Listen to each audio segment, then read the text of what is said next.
This is the Neoliberal Around podcast.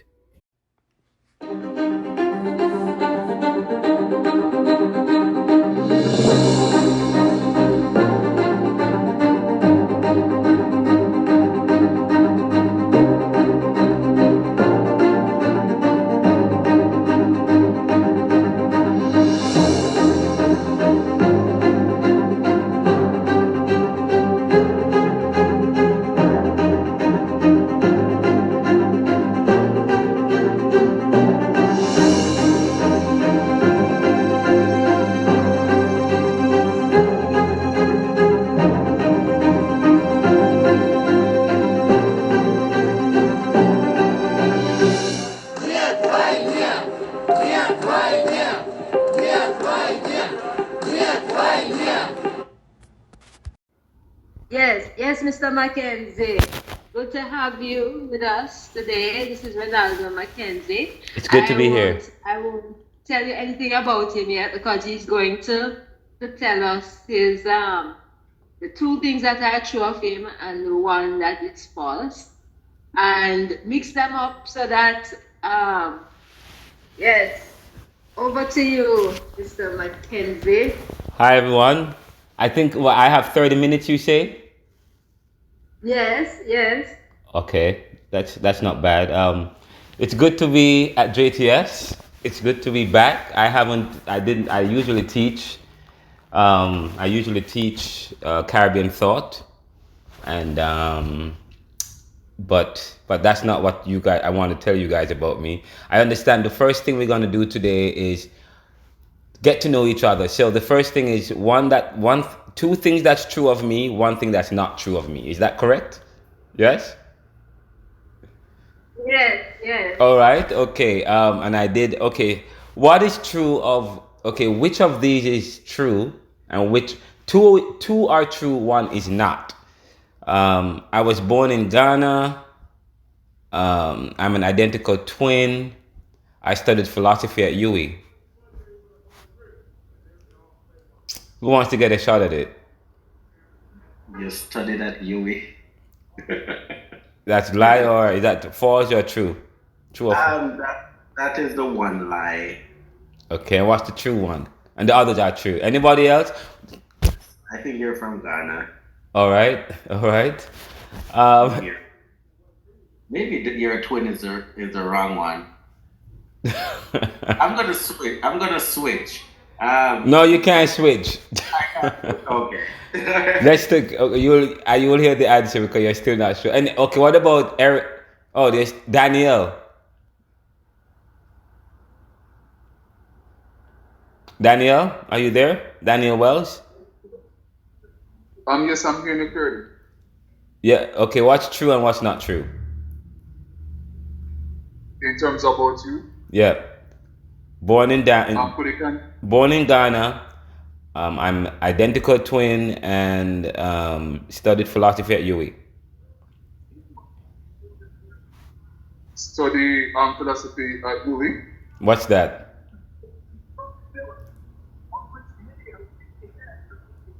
Two are true, one is false. Which? Oh, you're saying that one is false. Yes, that one is false. All right. Anybody else? Well, I mean, I'm ready to give you the answers now.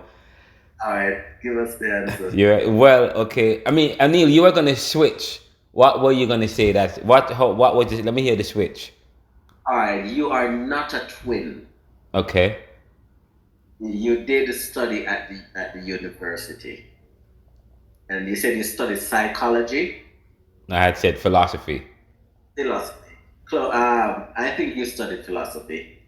So the false one is I'm not a twin. All right. Okay. You know why? Because you said you taught Caribbean thoughts at JTS. So Caribbean thought and I guess should not have said that. But okay, all right, but I'm ready to give it the answer.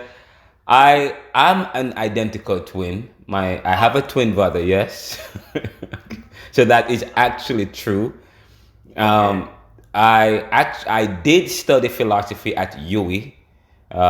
So that is true. What is false is I was not born in Ghana. So that's false. Yeah, so I was born in Jamaica. I currently reside in the US. And as I talk about what I'm going to be talking about today, you will hear some more about me, a little bit about me as well.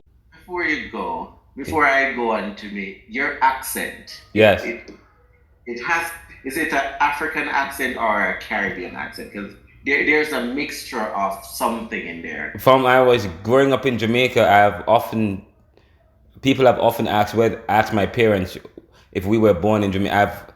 I grew up in Jamaica. I did live like a year in Cayman Islands, or 2 years in Cayman Islands when I worked with the church.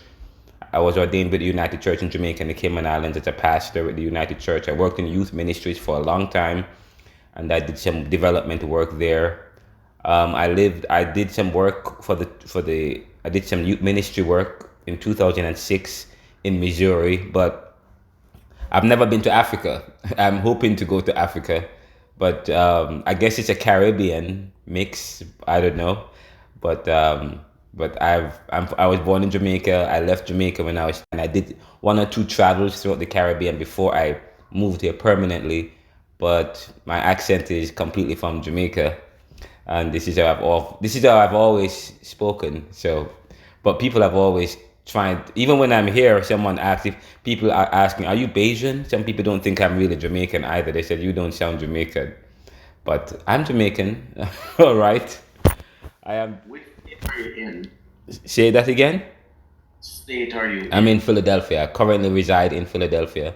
When I came to the US, I was living in Jersey Shore, and then I relocated a year after that to Philadelphia because I got into a school into University of Penn, which is one of the 7 Ivy League colleges in the US, one of the top 6 schools in the US. So that's why I moved from Jersey to Philly because I got. I did. Where are you now? Are you in the US right now? I live in Colorado. You are in Colorado. Okay. I Yes. That's nice. Well, oh my God, I should have asked you what you should have done the same thing I did, but everybody else in the class said that okay, that's good. So you're in Colorado. I heard that there's a large Jamaican population. There's a lot of people Jamaican in Colorado. I've never been to Colorado. I want to go to Colorado, but I know that there is before I came to the US, I used to watch JBC TV and they would advertise this what they call it Easter bun, and they was Yes. like clear up Colorado. I'm like, what? They have Colorado Easter bun, and Colorado is a very cold place anyway. Why would Jamaicans want to go live in Colorado? We have 3 army bases here. We have the Air Force, Space Force, the Navy, and not the Navy, but the Army. There's Oh, actually 4. So there's 4. I only can remember 3, but there's 4 military bases yes. here. I didn't go to Penn State. Penn State is a public university. My school is private. Penn State is not an Ivy League. It's not one of the top 6 schools in the U.S. University of Pennsylvania is one of that's where Donald Trump went to University of Penn. His kids went there. That's considered one of the top 6 schools in the country. But Penn State is a little bit different from there. But people often confuse Penn State with UPenn. Is Harvard and Stanford Yes, and yes, it's part of that. Harvard, but not Stanford. Stanford is not an Ivy League, but it's a top school. It's Columbia, Princeton, Harvard, Yale, UPenn, Brown University, Columbia is part of those, and of course UPenn. UPenn is of the 7 Ivy League. UPenn would be considered one of it's in the top 4 or top 5, top 4, top 5. But yes. And how I got into that school is kind of weird, but I think I'm going to be talking about that a little bit because today I actually I prepare a speech. It's entitled "The Power of General Studies: Preparing the Mind for a Complex World." I was trying to get it on a slide, but I never had enough time because I work with public health management. I help to coordinate a program here, and so on, and I kind of find it rewarding. I'm actually what is known as the opioid use disorder coordinator, and it's a novel program. It's relatively new.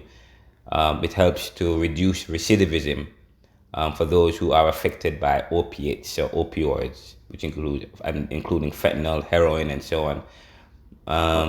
And the program is quite interesting because at the end of the program, then people's records are expunged, and we provide wraparound services, mental health. People who have dual diagnoses come into the program, and we provide housing and justice related services along with other services. And the program is incentivized. So that's part of my 9 to 5 outside of the fact that I run a business, writing several books, working on my PhD, and so on and so forth. But I want to talk about the power of general studies, preparing the mind for a complex world. And I wanted to begin before, if by the way, before I continue, I need to hear from the other student, because I don't know. Have you guys done Caribbean Thought yet? Do you plan to do Caribbean Thought? I think it's on my schedule for next semester. Okay, that's it.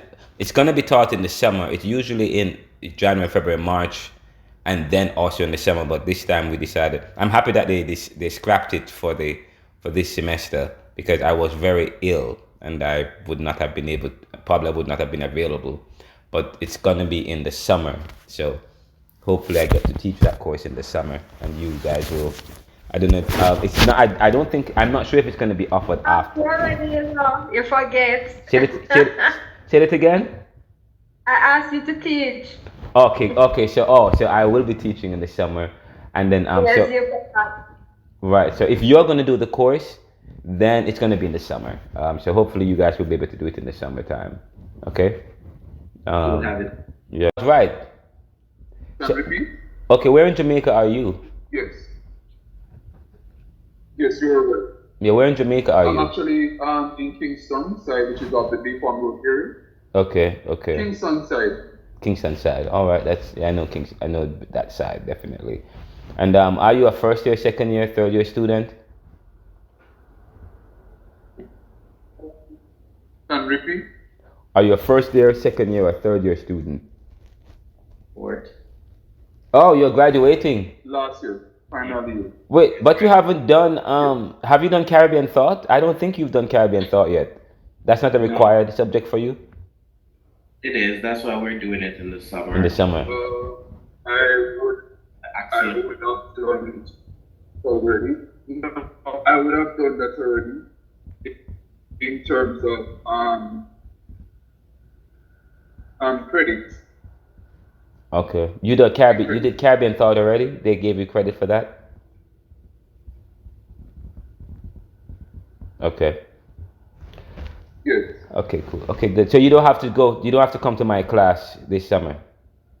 The Caribbean Thought this summer. No.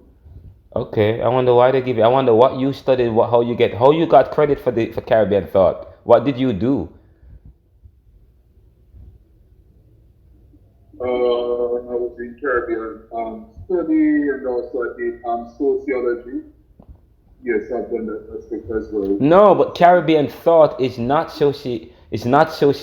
Caribbean Thought is interdisciplinary, and it provides a different approach to sociology. Sociology is very European.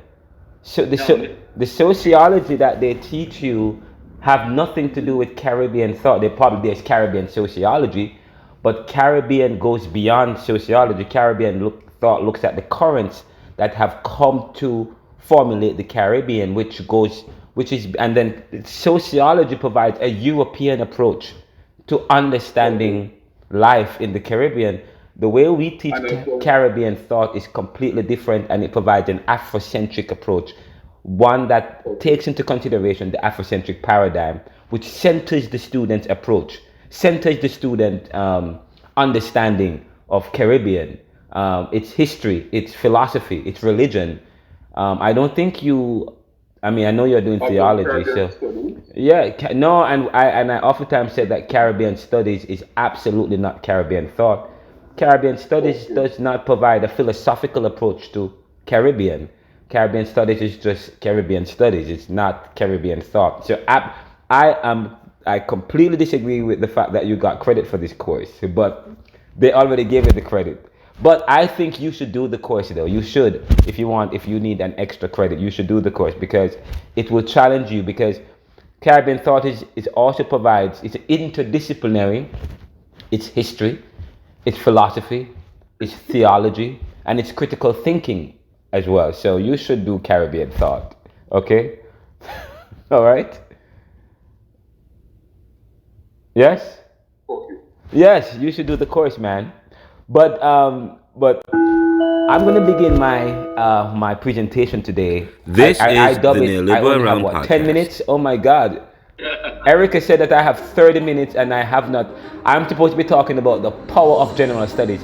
And by the way, that was just the conversation we just had actually gave you an insight into the power of general studies, because you talk about the fact that you did Caribbean studies, which brushes or barely touches general studies. Caribbean thought is really an interdisciplinary study. And that's what general studies really is. It's really interdisciplinary. Okay? But I want to begin I want to talk about the power of general studies, preparing the mind for a complex world. And I want to begin by saying that life, if we are honest about it, is really about people. People and how people relate to one another. Again, life is about people and how people relate to one another.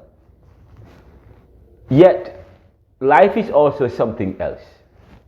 It is what you make of it, or what you allow others to make of it for you. Let that percolate. Let that percolate, because that is profound. I said, life is about people and how people relate. Yet, life is what you make of it, or you allow others to make of it for you. We're talking about the dynamics that we live in now, the dynamic of life. It is either made for you or not. But we talk about that in Caribbean Talk a little bit. Okay. But the next thing is that realization about life did not come to me overnight. It came through experience, travel, struggle, and most importantly, through the kind of thinking that general studies encourages. The kind of thinking that general studies encourages. So today I want to share my journey with you, and through that journey show you why general studies is one of the most valuable foundations you can have for life. So first I want to begin my journey. My journey began in Jamaica. I came to Jamaica Theological Seminary in 1999 with one clear goal. And of course, although I'm 46, but I look like I'm 25, and all my friends are in their 20s. But anyways. But I came to Jamaica with Theological Seminary with one clear goal. I wanted to become a pastor, and theology was my focus, and ministry was my dream. But at some point, I asked myself an important question. What if life changes? What if the path I planned for myself does not unfold exactly the way I expect? Because you see, life is unpredictable. It has twists, turns, and surprises. So I decided to broaden my preparation, and I pursued counseling alongside theology. And at the time, it seemed like a small decision, but in hindsight, it was one of the most important decisions of my life, because it opened my mind to something powerful. The world, and this is what it opened my mind to, and I wrote this. Yesterday I sat down and I said, this is what, and I'm happy that I'm doing this, but it opened my mind to something powerful. The world cannot be understood through a single discipline. The world cannot be understood through a single discipline. That's why I am so energetic with knowledge, and I've discovered so many different things and ways and rethink so many things. What general studies really is. General studies is often misunderstood. Some people think it is vague or unfocused. But the truth is the opposite. General studies is the art of thinking across disciplines. Again, it is what? The art of thinking across disciplines. And Caribbean thought, the course that I teach, is the art of thinking across disciplines within the Caribbean. That provides an African-centered approach, which we call the Afrocentric paradigm. It is part of what we call the liberal arts tradition, a tradition that values philosophy, history, religion, ethics, psychology, and the humanities. And why does this matter? It matters because the real world is not divided into neat academic boxes. The problems we face today, which includes poverty, inequality, climate change, politics, culture, religion, wars, are interconnected problems. Say, for example, I can have a discussion about the war and what's going on in the Middle East, what's going on in Russia with Ukraine, what's going on in terms of China want to start a war with Taiwan. To understand them requires interdisciplinary thinking. And general studies teaches you to think broadly, to analyze complex problems, to understand different perspectives, and to connect ideas across fields.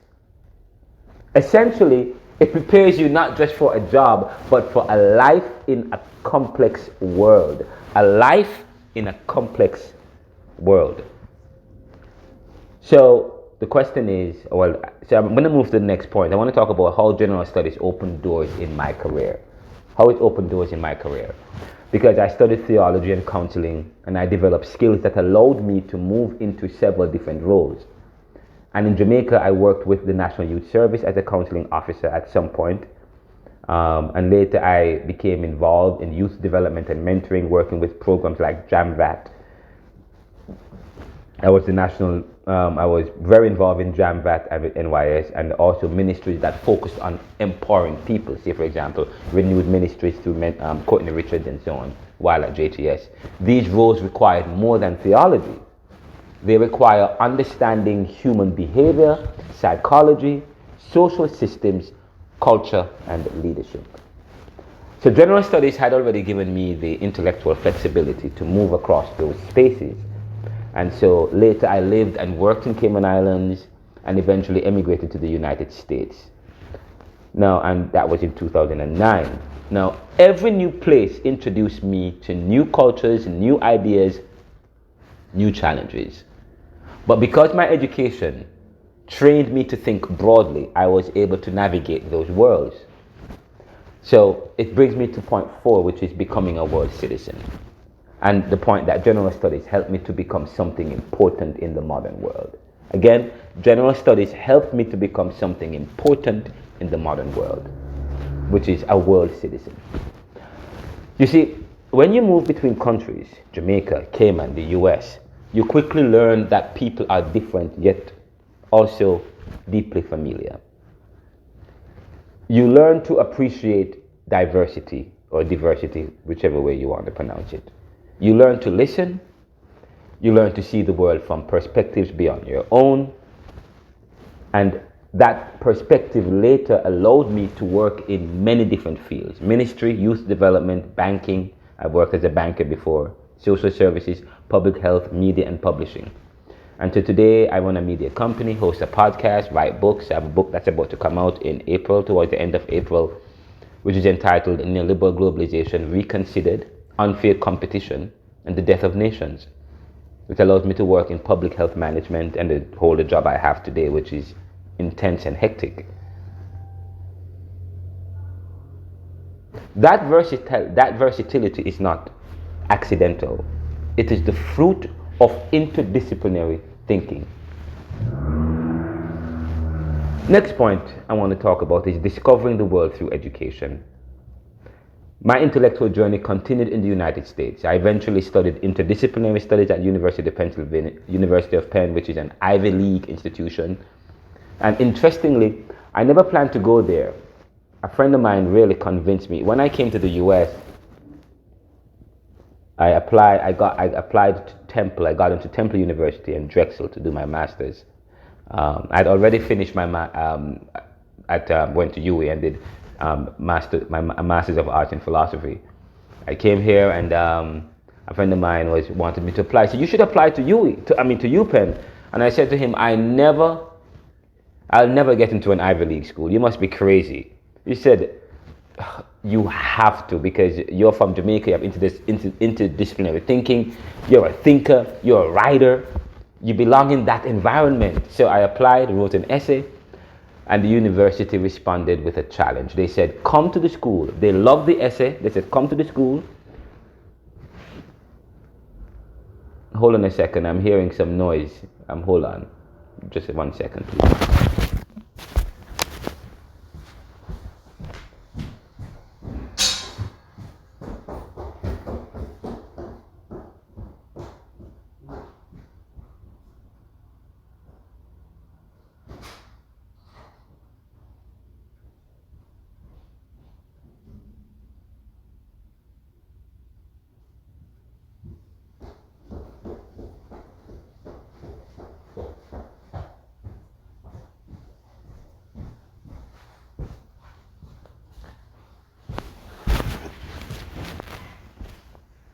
I'm happy I stopped. I was upstairs and downstairs was wide open and I heard movements.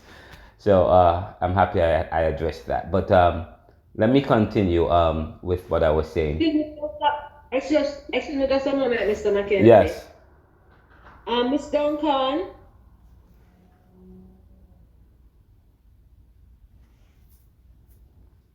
Are you here for July?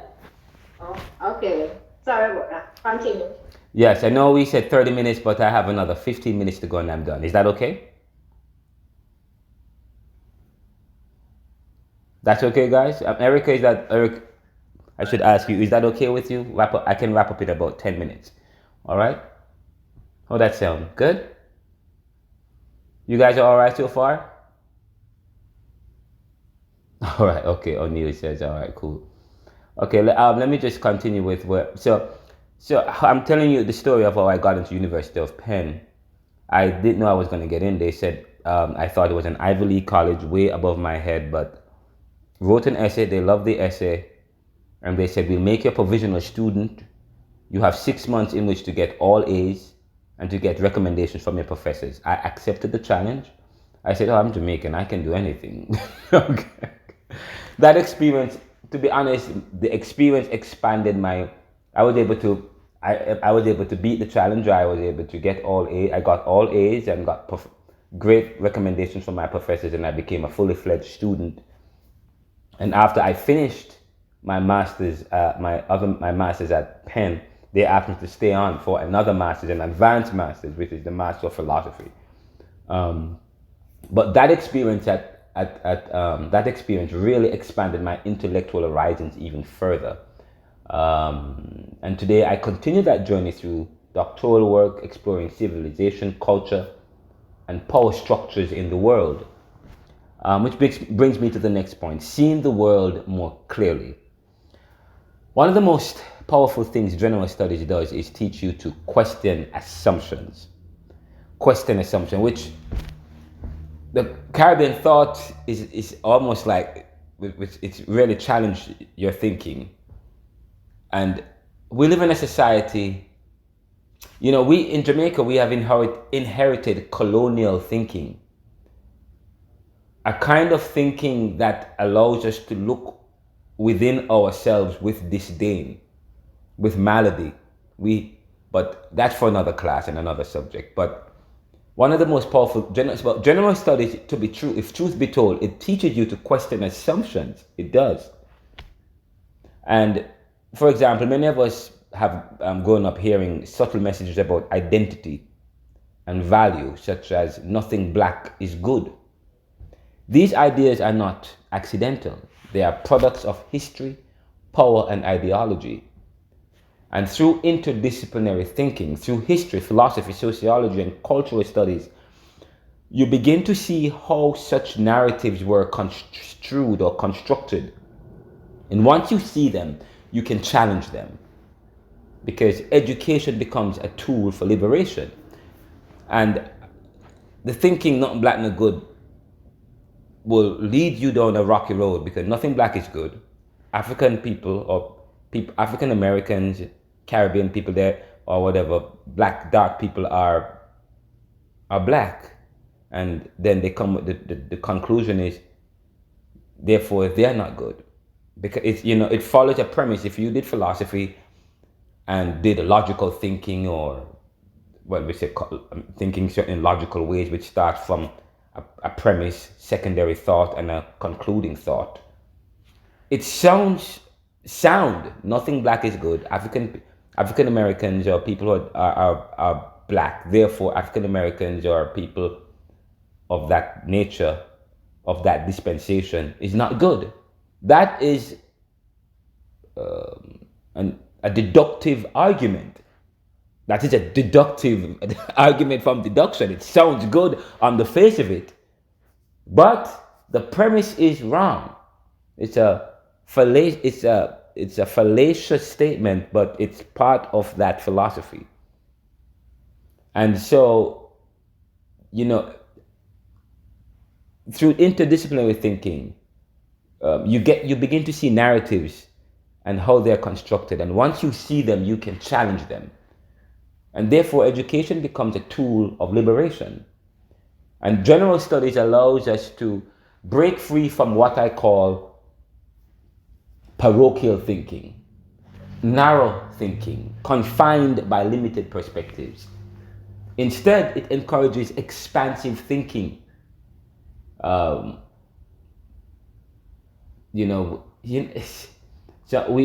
expansive thinking. This is not a class for me to delve into some of these concepts, but in Caribbean Thought we delve in some of these, because I would love to talk some more about that and talk about doctrinal thinking, and so on, but I won't talk about that right now. But why this matters today? It matters today because the world is changing faster than ever. Think about how humanity has evolved. Once we walked everywhere. Yes? Again, think about the question is, I said, why does this matter today? And I say to you, the world is changing faster than ever. Think about how humanity has evolved today. Once we walked everywhere. Then we rode horses. Then we drove cars. Then we flew airplanes. Now we are developing self-driving cars and artificial intelligence. You see, innovation happens when people think across disciplines. Science interacts with philosophy. Technology intersects with ethics. Economics overlaps with politics and culture. The future belongs to those who can connect ideas, not just memorize information. So, leads me to my next point, which is the human purpose of education. And I've oftentimes said this. At its heart, general studies is about the human condition. I've oftentimes said liberal studies lifts up issues of ethics and human value. Ethics and human value. It explores ethics, values, culture, belief, identity. Religion asks moral questions. Philosophy explores meaning. Psychology studies the mind. And of course, one of my favorite psychologists is Descartes. And of course, Descartes is a kind of philosophy as well. Science advances human knowledge. So together, these disciplines help us understand what it means to be human. And that is why the humanities remain so important. They remind us that progress must always be guided by ethics and human dignity. Ninth is, and the next point I'm bringing up here is the ninth point actually, rising above life's limitations. As immigrants, well, I'm an immigrant, living in the US, as an immigrant, as people from small nations like Jamaica, I sometimes feel that the world is structured against us. And I say that in the book. The first book I wrote is entitled Neoliberalism, Globalization, Income Inequality, Poverty, and Resistance. And I make a profound point in that book, in the opening chapters of the book, about the immigrant is seen like a monster with with horns and two heads and big teeth, seeking to kill and to destroy. But he's only good for cleaning neoliberal waste. That is a profound point. It's a profound point. Education, really, what it does is education, especially broad interdisciplinary education, helps navigate those systems that put immigrants in certain ways. It teaches us how power works. It teaches us how systems function. It helps us recognize opportunities, and it equips us to rise above limitations. My final thought is, when people ask about the value of general studies, I say this. General studies does not simply prepare you for a career. It prepares you for life. It teaches you to think broadly, to see the world clearly, to appreciate people and cultures, to challenge injustice, and to imagine solutions for tomorrow's problems. Because ultimately, life is still about people, and when we understand people, we understand the world. Thank you, and that's the power of general studies. I appreciate it. Thank you so much, guys, and I don't know if you have any questions that you want to ask, but yes, thank you so much. Thank you, Erica, for allowing me to speak. No question for me. That job well done.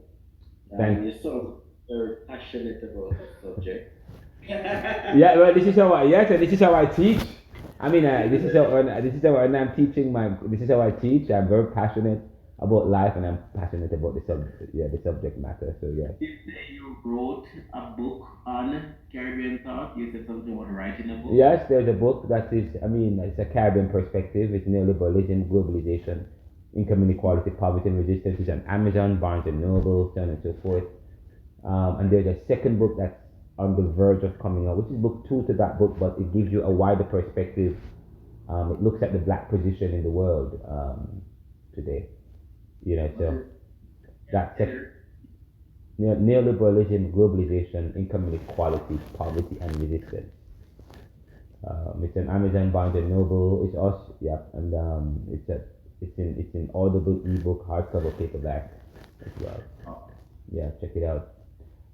I assume this is the book you teach from, and we were supposed to get that book. Well, in Caribbean Thought, I encourage my students to get that book, yes, because I think it's a recommended book for the course, and then alongside other books that is important for this course. But that's a good book. And another book that's coming out is Neoliberal Globalization Reconsidered, which I believe is a book that is good for critical thinking, developing one's critical thinking.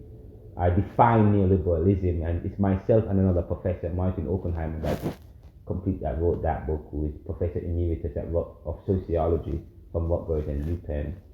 And so it's a very good book. You can think about getting it as well, but it's not available yet. It should be available by at least April 24 or something like that. They're working on it right now. So. This is the Neoliberal Round Podcast. I don't know how much. I don't know if you.